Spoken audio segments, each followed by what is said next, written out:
They're going to summarize the history that was made today and take a few of your questions. We also have Special Representative Avi Berkowitz here and Special Envoy to Iran, Brian Hook, who will be in attendance. Thank you, Kayleigh, and thank you all for being here. I want to start today by congratulating the people of Israel and the people of the United Arab Emirates. Today is a historic breakthrough and a great day for peace. I also want to congratulate President Trump on this milestone. He worked very hard on this with his team. We worked with Prime Minister Netanyahu and the Crown Prince Mohammed bin Zayed, who really are two visionary leaders who made a big step forward today to really change the region. The last time we had an agreement like this in the region was 1994, when Israel made an agreement with the Kingdom of Jordan, which stopped aggression and helped bring forward peace. Over the last 26 years, there's been a lot of developments in the region. Some positive, but many that have set the region back, and it has led to lots of lives being lost, lots of opportunity and hope being destroyed, and a region that really has had a lot of problems. When President Trump came into office, we had a caliphate for ISIS in the Middle East, which was the size of Ohio. We had a lot of instability. Iran's aggression was being felt all throughout the region. A lot of their proxies were very well funded and causing instability in Yemen and in Syria and in other places. And now we're in a position where we've been able to work with our allies. A lot of our allies felt abandoned. President Trump's been able to rebuild those relationships. His first trip as president was to Saudi Arabia in May of 2017, where he laid out the problems that were facing the region and very clearly articulated that in order to make progress, we'd all have to work together around common goals, and we'd have to acknowledge historic differences and historic conflicts, but we can't let those conflicts hold us back. President Trump's leadership, the ability to build the relationships with the leaders in the region, people were modernizing their society and realizing that we needed a new paradigm. On President Trump's visit to Saudi Arabia, we made an agreement with a lot of these countries that we were going to start a counter-terror finance center, and since then we've worked to limit the amount of funding that's gone to extremist groups. We worked with Saudi Arabia, which is the custodian of the two holy sites, and we worked with them to do a counter-extremism center to combat online extremism, and that's made a big difference because you can't solve the short-term problem without taking on the long-term fight. We've seen Saudi Arabia make a lot of modernizations over the last years, giving more rights to women and taking steps in the right direction, which have been very positive. And now today's breakthrough really allows us to go forward. To give you a little bit of background on this deal, this is something that's been in discussions now for over a year and a half. We were talking with Israel, we were talking with the United Arab Emirates about moving forward. Obviously, because of the Israeli elections and because of some other things that were happening in the region, this is something that was talked about but never really got to the right place for it to happen. As you know, with deals happen when deals are ready, and peace deals are very rare and very historic, and there's a lot of reasons why people would be held back from moving forward. What we saw was when the president rolled out his vision for peace, which we worked very hard on for a couple of years to really try to understand the issues in the region between the Israelis, the Palestinians. He put forward 180 pages of detail on how we can address the issues of the past, but also figure out how to move forward. During that acknowledgement, President Trump was able to get Israel to agree to have a two-state solution with the Palestinians, and for the first time in history to agree to a map that outlined the territory that they would be willing to work with in order to see that happen. That showed a lot of people in the region that Israel was serious about really moving forward and making peace, and also showed them that President Trump's leadership and diplomacy could make things happen that hadn't happened previously. What happened is, as Israel was discussing with us, providing, taking Israeli law and sovereignty to areas of the West Bank and applying it. We were having these discussions, and over the last 6 weeks, the discussions between UAE and Israel started accelerating around this being a potential different path. We all saw Ambassador Oteba's op-ed that came out that said that he thought applying Israeli sovereignty to these areas would be detrimental to the region, and a new course, a new option was created that was discussed that ultimately both countries thought was a much more viable option to go forward. Israel's agreed to suspend those efforts at this time, and as a result, we're going to focus on bringing these two countries together. This is really a historic breakthrough.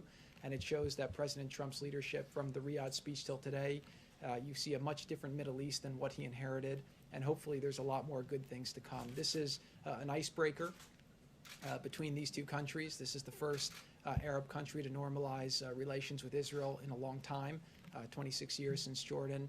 And what we're going to hopefully see from there is more countries start to do the same. The final thing I'll just say is that here in America, the biggest threat that we saw in the last campaign was really two things. One was ISIS. The caliphate was growing. We were seeing journalists being beheaded. We were seeing people burnt in cages. And the threat of ISIS was something that was very scary to a lot of Americans and needed to be stopped. The instability was providing a place for extremists to plan attacks, to plan all kinds of terrible things, and the extremists were trying to radicalize the next generation. One of the biggest excuses that extremists use to radicalize the next generation is the mosque and the Al-Aqsa Mosque, and saying that it's being threatened, and the fact that Muslims aren't able to pray there. This deal will allow for flights from Dubai and Abu Dhabi to Tel Aviv, which will allow Muslims a real entree to come and visit Israel peacefully and to come and pray at the mosque with whatever frequency they deem appropriate.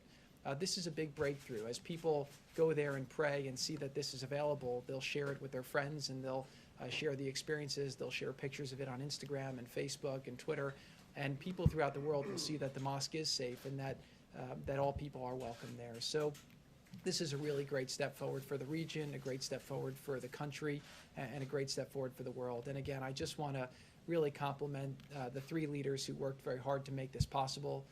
Prime Minister Netanyahu of Israel, the Crown Prince Mohammed bin Zayed of Abu Dhabi, and President Trump here in America. Thank you.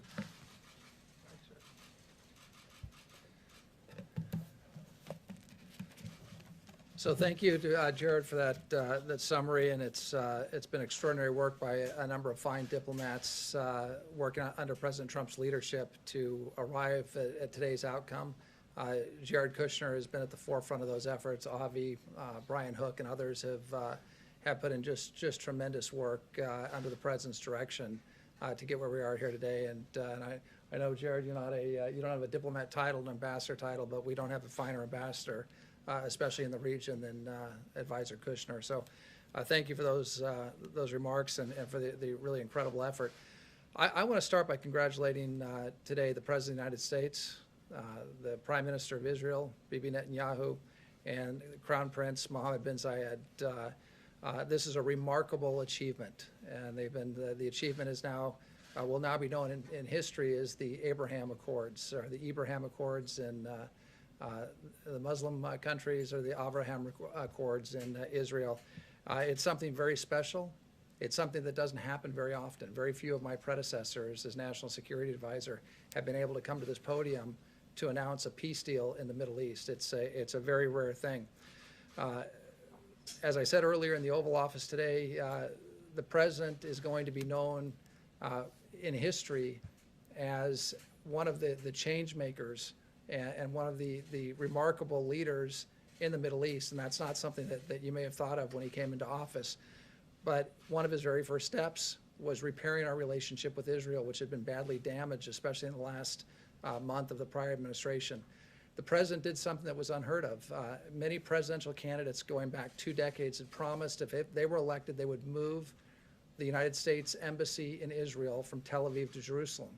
President Trump had the courage to do it, and he developed wonderful credibility and a reservoir of goodwill in Israel. He recognized the Golan Heights as being Israeli territory, and took those away from a very what could have been a very destabilized situation that we've seen develop in Syria. He destroyed the physical caliphate of ISIS, which Jared had said was the size of Ohio. It stretched across the Middle East, and terror reigned because of the caliphate. He brought justice to al-Baghdadi, who had killed so many Americans, Sotloff and Mueller and Kasich and Foley. He'd put maximum pressure on Iran and cut off much of the terrorist funding that was going to proxy wars in Yemen, in Hezbollah, in Lebanon, in Syria, and throughout the region. And today we have the Abraham Accords. and he's brought peace to the Middle East, at least peace between the UAE and Israel. And what I have said is the president is often noticed as the greatest deal maker, and he wrote the book, The Art of the Deal, and he's considered a great, great deal maker, which he is. But I think history is going to remember the president for being a great peacemaker. He brought peace to Israel and the UAE. He has signed his diplomats signed a historic accord in Afghanistan. And I want to remind people that we haven't had an American casualty in combat in Afghanistan since February 29th.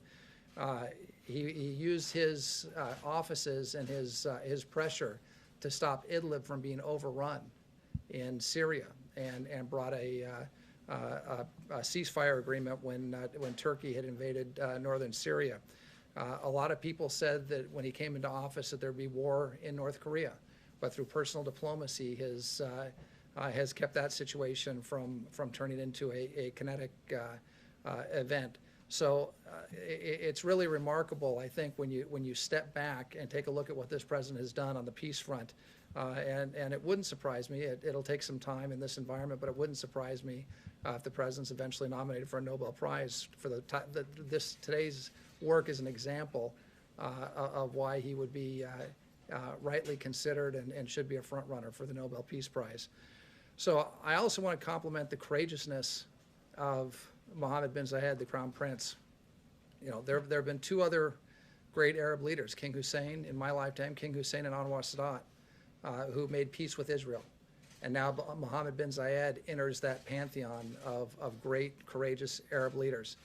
And I want to compliment Prime Minister Netanyahu in Israel, who was under tremendous pressure to extend Israeli law and sovereignty to portions of the country, but has stepped up against that political pressure to make peace, something that may have been politically popular, but he put the interest of his country and his people first. And so I think we've got some very courageous leaders that worked with the president to come to today's tremendous historic accord. Stepping back from what does this mean beyond the historic idea of a major Arab country making peace with Israel all these years after 1948, it makes sense on so many different levels. The UAE and Israel are both capable security partners of the United States and close partners of ours in the region, standing up to Iran, standing up to Islamic extremism. The peace agreement between these two countries will encourage and foster cooperation in those efforts. These are very innovative countries. Israel is called the startup nation, and for those of you who've been there, you feel like you're driving through Palo Alto, through half the country. The UAE is also a very innovative country. Putting those two nations together is going to create a dynamic of innovation and creativity in the region, and both countries are populated by incredibly dynamic people. There are tremendous opportunities that are going to arise from this agreement. Jared talked about the idea of Arab pilgrims and Muslim pilgrims going to the Al-Aqsa Mosque, going up to the Mount and having the opportunity to pray in peace in Israel. As you know, the president has made religious freedom, especially religious freedom in the Middle East, a centerpiece of his foreign policy. And this is a great step towards fulfilling the idea that the three great faiths that came from the Holy City, Christianity, Judaism, and Islam, will be able to pray and interact peaceably together in that beautiful city of Jerusalem. Tourism, with Abu Dhabi and Dubai and the other Emirates have become meccas for tourism, especially before the Chinese virus, the COVID virus. Israel is a great land for tourism. That'll expand trade between the UAE and Israel, which both have incredible economies. And again, as we recover from COVID, this agreement will help the economies of those countries and the countries in the region expand. And I think you're going to see an increase in jobs in all three countries as a result of these accords. With respect to the peace process overall, we've got a great team. That team is going to be fanning out. We're going to be working the phones. We're going to be in the region, and we believe that there are other countries waiting in the wings that are going to watch and see how the tremendous response to the courage of Prime Minister Netanyahu and the Crown Prince have been received by their people. and by the world. I mean, I've already been on the phone with a number of European counterparts who have called to congratulate us for our role in this accord, but some of whom are astounded that this took place. And we also think that this could lead to a great deal for the Palestinian people. It's a people that the President of the United States, President Trump, has not forgotten. And he's endorsed a two-state solution. He wants to see the Palestinian people in a prosperous country of their own. And the groundwork has been laid for that. So I think we'll be working very hard on those efforts in the coming months and year. So again, today's a great day. It's a great day for the people of the UAE. It's a great day for the people of Israel, for their leaders. And it's also a great day for the United States of America as we played a role that we've traditionally played throughout the world in coming in to mediate in difficult situations and achieve peace and achieve prosperity for our friends and neighbors. And again, I'm honored to be a part of the President's team on this. And again, we'll end with congratulations to the President for his leadership, and again to Prime Minister Netanyahu and Crown Prince Mohammed bin Zayed. Thank you very much. Start with Steve. Israel agreed to suspend its annexation plan on the West Bank. So the suspension will last. It's going to take a while for these agreements to get fully enforced and to go. And I think that right now the focus that Israel is going to be applying is towards building this relationship. The opportunities that are now created because of this, from an investment point of view, from an innovation point of view, from a health point of view, from a tourism point of view, and most importantly to both countries from a security point of view, are very robust. And I do believe that for the foreseeable future, you're going to see both countries focusing on that. I also think that Israel sees a lot of exciting opportunity in doing what's being done today with other Arab and Muslim countries as well. So that's really going to be the focus as to where we're going to be working with them. And one thing I also want to do is acknowledge the tremendous team that's worked on this to date. Obviously, Secretary Pompeo has been leading the efforts. The Vice President's been very supportive. And then obviously Avi Berkowitz and Brian Hook have been just tremendous along the way, both to get to today and also in the steps that will likely come forward. So. Thank you, Jared. This is already, you guys are touting this as a good step forward, but the Palestinian officials are already out criticizing it. If they aren't on board, how is this a good peace deal right now? Right. So look, they have a fairly predictable response that we've seen time and time again to all types of things that help make their people's lives better. Let's just focus on the facts of what's happening, and let's focus on how to push things forward. We laid out a 180-page, very detailed plan that we got Israel to agree to negotiate on the basis of, that invests $50 billion into their economy, that allows them to double their GDP over 10 years, that can create 1 million new jobs, help their people have a much better standard of life. We also got Israel to agree to have them have self-determination, have a secure environment, and then in addition to that, figure out how to create the right land outcome where we can go forward. So, look, I think that a lot of people in the region are seeing that we can't wait for the Palestinian leadership to try and resolve this. Every country is going to do what's in their best interests, what's in the region's best interests, and we have big problems in the world, and we can't be stuck in the past. We have to be moving forward. Now, I will just say that a big part of what motivated the UAE to move forward at this time and take the risk that they're taking is the notion that they didn't want to see Israel take the provocative action of applying sovereignty to areas of the West Bank, which hopefully allows more space to the Palestinian leadership to come to the table and make a deal. So I don't know if it will happen tomorrow. I don't know if it will happen next month. I don't know if it will happen next year. But at some point, I always learned with deals that there's a thing called gravity. And right now you're in a situation where Israel has said that they're open to making peace. A lot of people in the region have supported the vision that the president laid out. One thing you've seen with the president, he's a deal-making president, right? And part of being a deal-maker is not always showing your cards. Again, we were able to hold this quiet until this morning when we announced it. The president's had a very robust strategy for the Middle East that we've been executing piece by piece, day by day. And we've seen things have been getting better, problems have been getting resolved. The president's been taking things off the table, slaughtering sacred cows that were holding people back. And so if you kind of look at the snapshot today and you look back at the snapshot of where the president was when he started, you have a much different Middle East, and that's not by accident. So I believe over time we're going to continue to ask ourselves two questions with that conflict. Number one is, are we doing things that allow Israel to be more secure versus less secure for the Israeli people. That's America's strongest ally in the region. With this step, actually, UAE joins a very exclusive club and becomes, really one of America's closest allies in the region. And then number two is, are we taking steps that allow the Palestinian people to live a better life? And so, there's a lot of people who find historical traps where they can find excuses not to move forward. But President Trump is focused on creating a bright future, focused on progress and making people's lives better. So I will just say today that this is a big breakthrough. This is something that's public. We have a lot of things that are happening privately right now that are quite excited. And I do believe, again, that over the next years, if the president is able to keep going forward, you're going to see some historic changes in the region that will really make the world a much safer and better place. Thank you. Thank you, Jared. Appreciate it. Just actually want to ask you, Advisor O'Brien, you mentioned Anwar Sadat, and I'm just curious, do you see or envision sort of a Sadat, Reagan, Carter picture, a moment like that for the leaders? Because that's something I think people remember. I want to say it was 79, but going all the way back then. Right.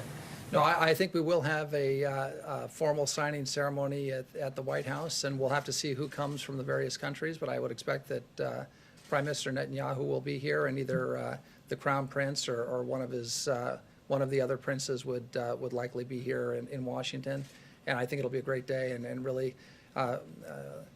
as you know, I normally don't talk about things that were said on presidential phone calls, but one of the leaders said that we've had a tough 2020.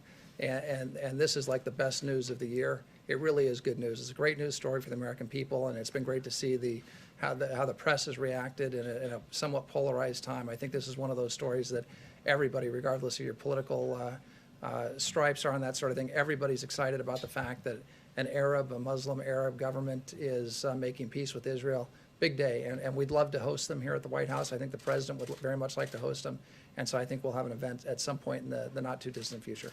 And Jared, if I could follow up on something that you mentioned earlier. You talked about visionary leadership, not just in the region, but in general, including the president, to make something like this happen. He seemed actually fairly positive, albeit maybe cryptically, that maybe something soon could happen again to keep this inertia going with perhaps another country. Is it your sense that, yes, there's a good chance that we could have a similar announcement here in the next, say, 90 days, 80 days? I do think there's a very good chance. Now, one thing I'll say about the president is that one of the things you see in great leaders is a sense of optimism, and the president is a great leader for the country because he always wants to put forward a positive front and get people to do more than they're capable of doing and help people achieve things that people don't think is possible. And so his optimism is one of his great traits as a leader. I will say here that we have had several discussions. Obviously, we kind of stopped those discussions because this one looked like it was going, and it was very important to the United Arab Emirates to be the first. They wanted to make history and do it, but we do have several more that we've had discussions with, and now we'll continue those discussions to see if we can continue to move forward more. Look, at the end of the day, it's an inevitability, right? People in the world want to move forward. The Middle East has to stand on its own 2 feet.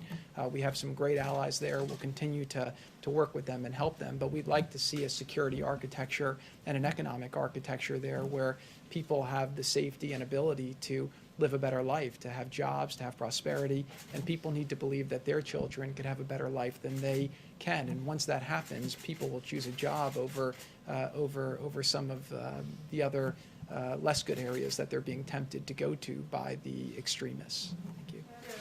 Thank you. Couple of questions. First, you mentioned the flights. Can you tell us how quickly you expect to actually see those flights begin, embassies to open up, and to what extent is this strategy, in part, strategy and hope that Iran will be further isolated? I think Iran, if they want to move forward, again, the president's been very clear. He's not going to pay for a meeting, but he's always happy to talk to people. And that's part of him being a deal maker. And that's why, again, he was able to make this deal. He was able to make the deal for the OPEC Plus. He was able to make the U.S.-Mexico Canada deal. He was able to make the Japan trade deal, the Korea deal. We were able to get the FIFA 2026, the Olympics 2028. The president's a deal maker, so he'll always be flexible. I do think, though, seeing the two of the best militaries in the region come together should be something that people take note of, because it shows that, again, people are figuring out how they can optimize. And I do think that Iran has benefited from kind of dividing and conquering. Through their proxies, they've tried to create instability, and they've tried to have the Middle East divided, which is why they've always taken advantage of the Palestinian issue, and they've tried to stoke fear around that issue, and they've used it to keep people from joining together with Israel. You know, no Israelis ever killed an Emirati, right? There's not that hatred between the people, which is why there's no sense. So I do believe that we will start seeing interactions very quickly, and that both countries are very motivated, both from an economic point of view, from a tourism point of view, from a health point of view, from a technology point of view, to start moving forward quite quickly. Very, very quickly, if I could just follow up with you, you've been in the headlines recently. Just to give you the opportunity to respond, can you tell us why you were meeting with Kanye West? Did you discuss the election at all in any capacity? Yeah, so Kanye's been a friend of mine I know him for about 10 years, and you know, we talk every now and then about different things, and we both happen to be in Colorado, and so we got together and we had a great discussion about a lot of things. He has some great ideas for what he'd like to see happen in the country, and that's why he has the candidacy that he's been doing. But again, there's a lot of issues that the president's championed that he admires, and it was just great to have a friendly discussion. Thank you.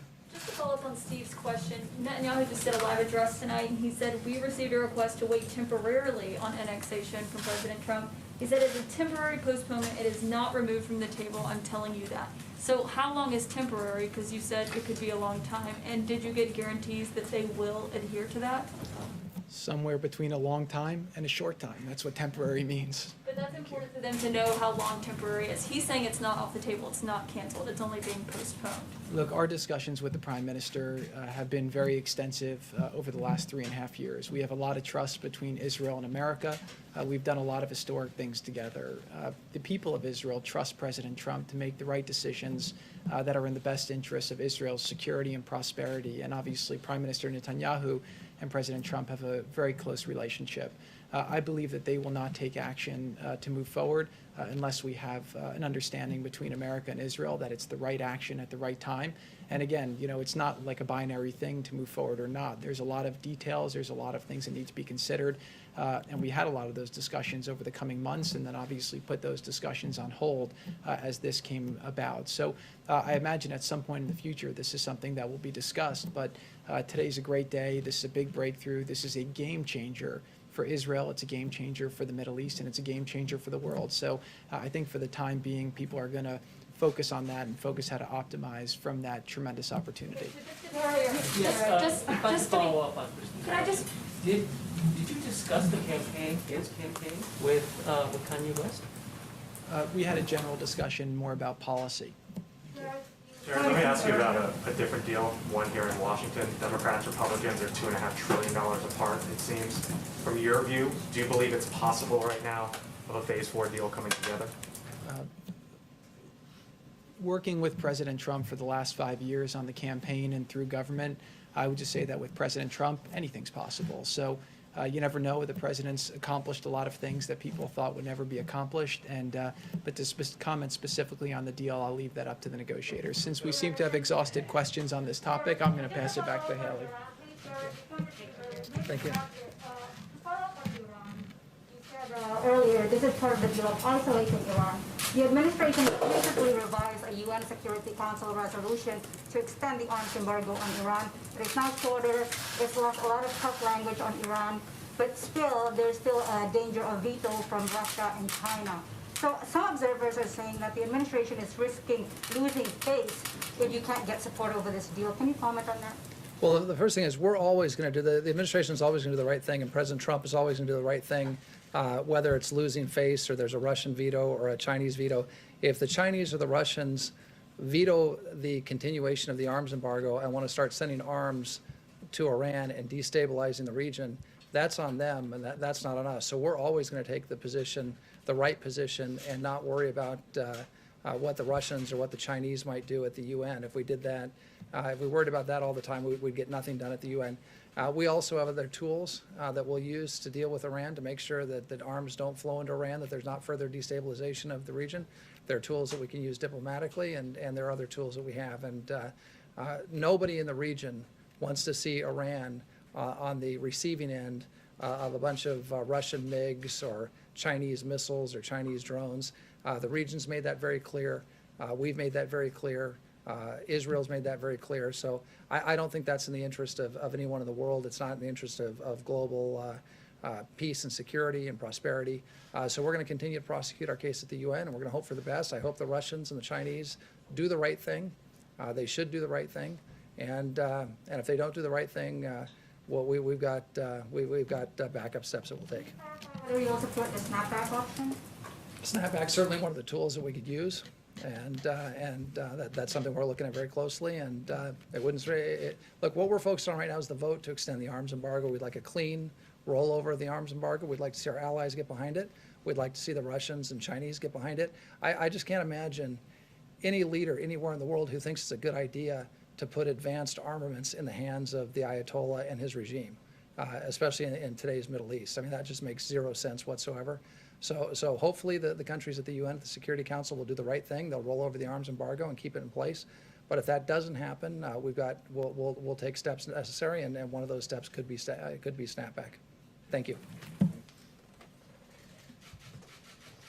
Thank you very much to Senior Advisor Jared Kushner and Ambassador O'Brien. And I will take a few of your questions on other matters, if you have any. Yes, Deborah. Thank you, Kayleigh. The President has written memoranda that give 5 states 100% of reimbursement for their National Guard costs dealing with the coronavirus. A number of governors are trying to get on that list too, including Nevada Governor Steve Sisolak. Have you had a chance to set up a time for them to talk? And the National Governors Association says that the criteria for being one of those states that gets 100%, not 75%, aren't clear. Can you tell me, how do you make the cut where you're 100% and not 75%?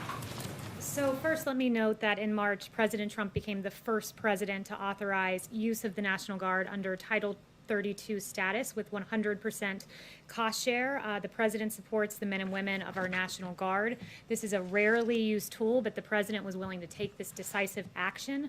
75% of the cost share is still giving states tremendous, unprecedented support. And states can utilize their coronavirus relief fund dollars to cover the remaining 25% if they need to. Specifically, a few states made direct cases to the president, and he obliged to support them at 100%. But I won't go state by state as to where things stand. But can you explain why some states would? Yes. Question about payroll tax and the president's comments yesterday. What did he mean by when he said he was going to terminate the payroll tax? And a secondary question, if he's reelected, what should Americans believe about his commitment to Social Security? Yeah, he has unwavering commitment to Social Security, making sure that it is fully funded and that our seniors are taken care of. I've heard him express that privately and publicly a myriad of times. What he was meaning yesterday is that he wants permanent forgiveness of the deferral. He's, of course, deferred the payroll tax to the end of the year, and he wants to make that a permanent forgiveness of the deferral come next year, because it's very important for specifically low and middle income Americans, since it's a regressive tax. In the long term, though, does he think that the payroll tax should go away? The president's very clear on this matter that he wants a permanent forgiveness of the deferral.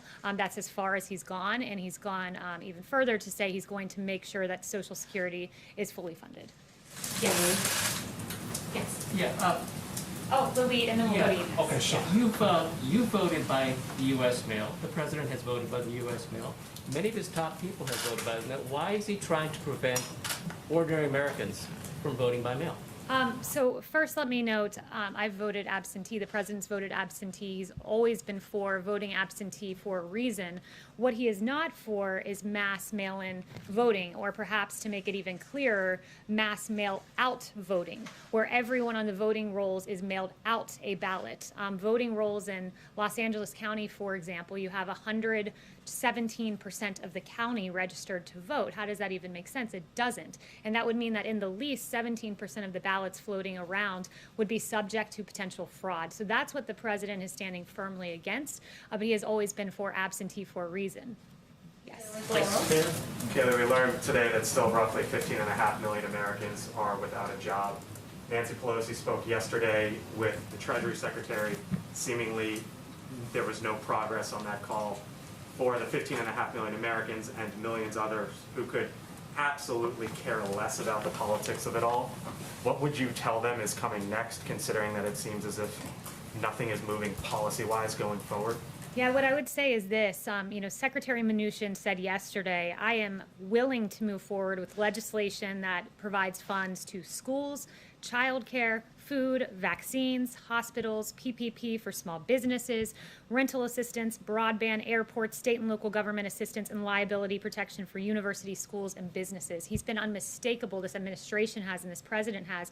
We're willing to move forward on that. What we're not willing to do is rubber stamp a behemoth $3.4 trillion deal that the Democrats put forward that was fundamentally unserious, that would have made ballot harvesting mainstream, that was a Democrat wish list. That's what we'll not move forward with. But this president, out of anyone, has taken action, serious action on eviction protection, serious action on unemployment insurance, on a payroll tax cut, student loan forgiveness in his executive capacity. And what I would say, the state of things now is, you have Nancy Pelosi saying we were willing to come down $1 trillion if they came up $1 trillion. Well, it's fundamentally unserious because the Democrats, the chief of staff has told me, wouldn't even tell us what they would take out of the $1 trillion. So they said we'd come down $1 trillion, but wouldn't list out the things that they would take out of their Democrat wish list. So Nancy Pelosi needs to come back from recess and negotiate because the American people deserve better. There are some conservatives who have made the argument that $3 trillion, give or take, has already been spent and no more needs to be spent.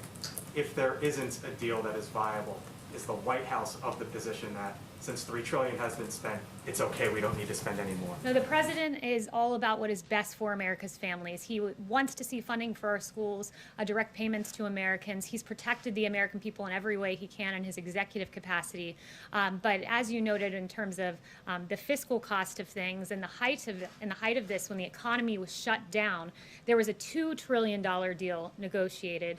Next after that, when the economy was reopened, it was a $1 trillion deal. So for the Democrats to say we want more than what we even negotiated and passed during an economic shutdown, and to say we need $3.4 trillion, it's really an unserious proposal. Kevin. Thank you, Kayleigh. Your reaction to unemployment claims dipping below 1 million, 1.7 million new jobs as well, and blue state governors are politicizing school closures, says the president. What did he mean by that?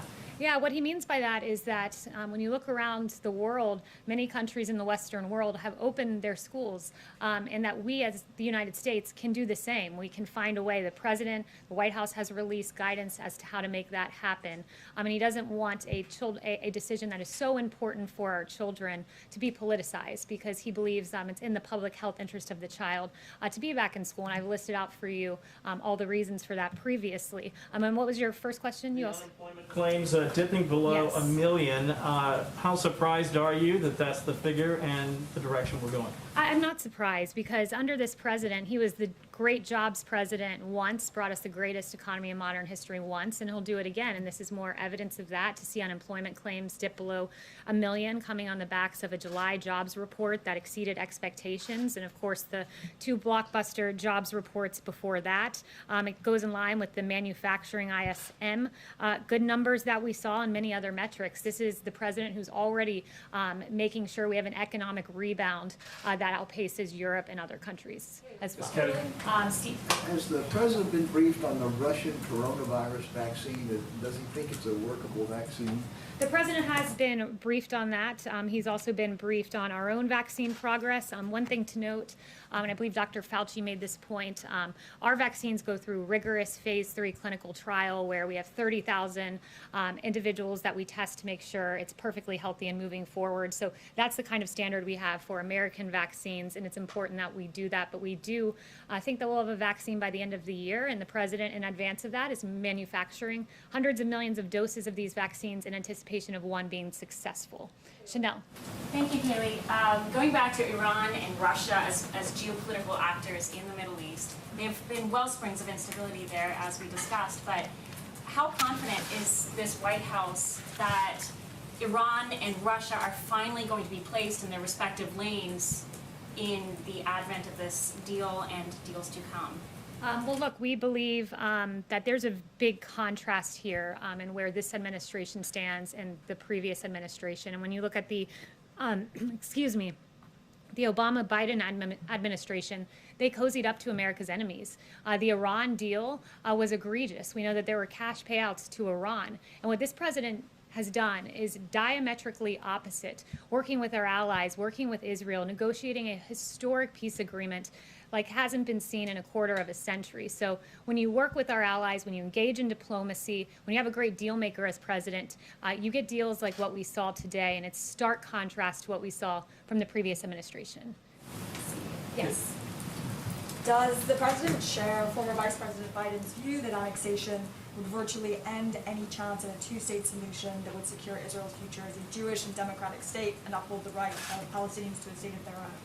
Yes, so I'm not going to go any further into the state of Middle East peace. I'd refer you to NSC on that, but today we're focusing on the historic agreement that's been made. Yes. Was the president aware about these 2,000 letters between him and Chairman Kim that apparently are going to be published in the new Bob Woodward book? Did he sign off on that? I haven't even looked into that or spoken to him about that. We're focused today on providing relief to the American people and the historic deal. Mario. Thank you, Kayleigh. Will the president's executive order on Wechat block Apple from distributing that app on their platform? And if so, what does the administration say about concerns that it could be kneecapping an American company and diminishing its competitiveness? So the only remarks I have for you today on TikTok and WeChat are this. The president, he signed those two executive orders exercising his authority under the International Emergency Economic Powers Act to address the threats posed by TikTok and WeChat. The administration is committed to protecting the American people from all cyber threats, and these apps collect significant amounts of private data on users, and such information can be accessed and used by the PRC. And TikTok has a documented history of censoring free speech to conform to CCP propaganda, and we take the data of Americans very seriously. One other thing I wanted to clear up is that Speaker Pelosi has been fundamentally unserious in these negotiations and engaging in blatant partisanship. One thing she said recently is that she needs $3.5 billion with a B for election funding. That is a fundamentally unserious ask for this reason. I talked to the Office of Management and Budget. They said states have been given over $1.2 billion in election assistance grants since fiscal year 2018, and we estimate that they've spent less than a sixth of that funding in these 3 years, and still have over $1 billion of those funds sitting around right now that have not been spent. So we encourage for Speaker Pelosi to follow in the footsteps of the suggestion of Congressman Ro Khanna of her own party, who said, I think Congress should be in session. I think it's absurd for Congress to be going on a break during a pandemic and a national crisis. I can tell you one person who hasn't been on a break. It's this president, providing relief for the American people. Thank you, and he'll be out here at 5:30. Thanks so much. Kristen and I still have questions, Kayleigh.